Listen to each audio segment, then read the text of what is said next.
Hello, people. Would you like to change the world you live in? I think almost everybody would say the world needs to change.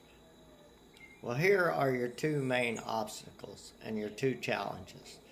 First off, the right of politics have to be convinced that it is wrong to try to control the actions of another human being, so long as they're not doing harm to anyone else.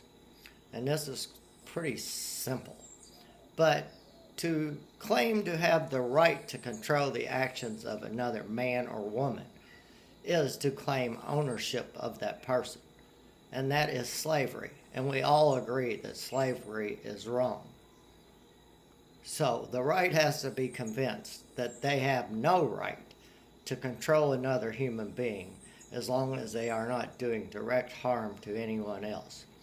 And the left has to be convinced that theft, involuntary taking of someone else's money, is theft, regardless if the government does it or if the man on the street puts a gun in your face and he takes your wallet. There is no difference because that's actually what the government does. If you refuse to pay taxes, they will send men with guns and point them in your face and tell you to pay up or go to prison. So the left has to realize, be convinced that theft, the act of theft, taking something from somebody else that does not belong to you, is wrong action and is immoral.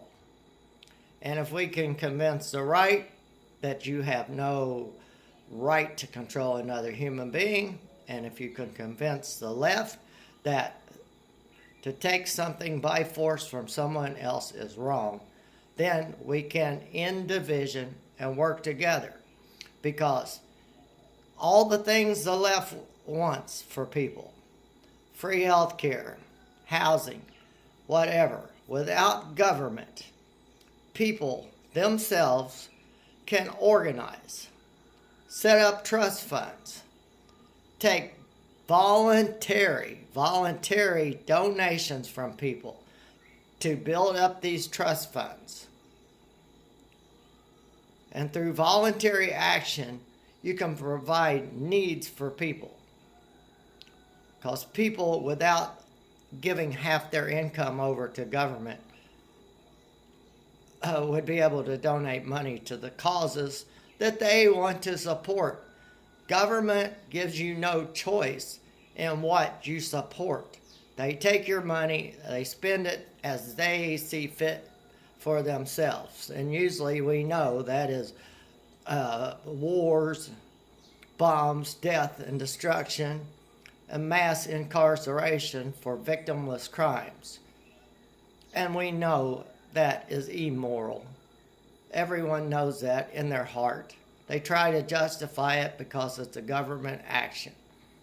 When it is the same, if you done the same action to someone else, you would know it was wrong before you took that action.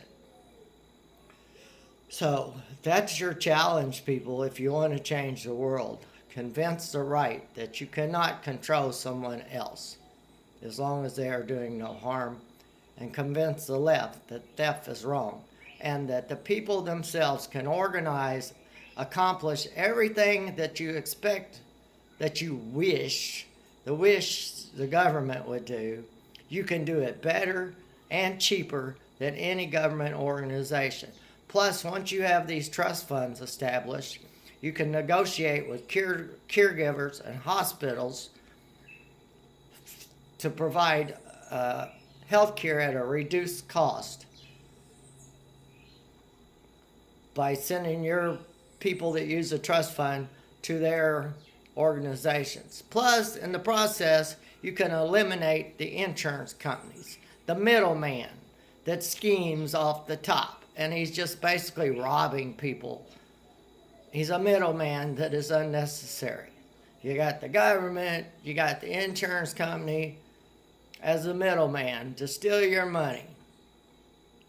So Folks, this is all we have to do. It's really quite simple. And the other most simple thing is for everyone to understand that you have a right, not only a right, but a duty to govern yourself. You have an internal government. It's called a consciousness. You have an internal constitution that says, hey, I can do as I please as long as I'm not harming anyone else. And you have an internal constitution and an internal Bill of Rights. You know in your heart, as long as you're not harming anybody else, you're not committing a wrong action. You're not committing a crime. You justify victimless crimes because government policy says we don't like this, so now it's a crime. Just because you don't like something does not make it a crime, people. You know?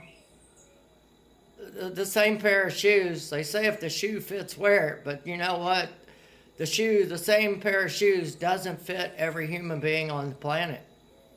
Government is the one-size shoe. This is a shoe. You will wear the shoe. If it's too tight for your foot, force it on your foot. If you have to, tie it to the bottom of your foot. But this is the one pair of shoes for everyone under our rule. And you will wear this shoe because we are the government. We say you wear this shoe. So, anyway, food for thought, folks. Try to find some solitude. Contemplate. Think about it. See the world as it is, not as you wish it was. Have a wonderful day, people.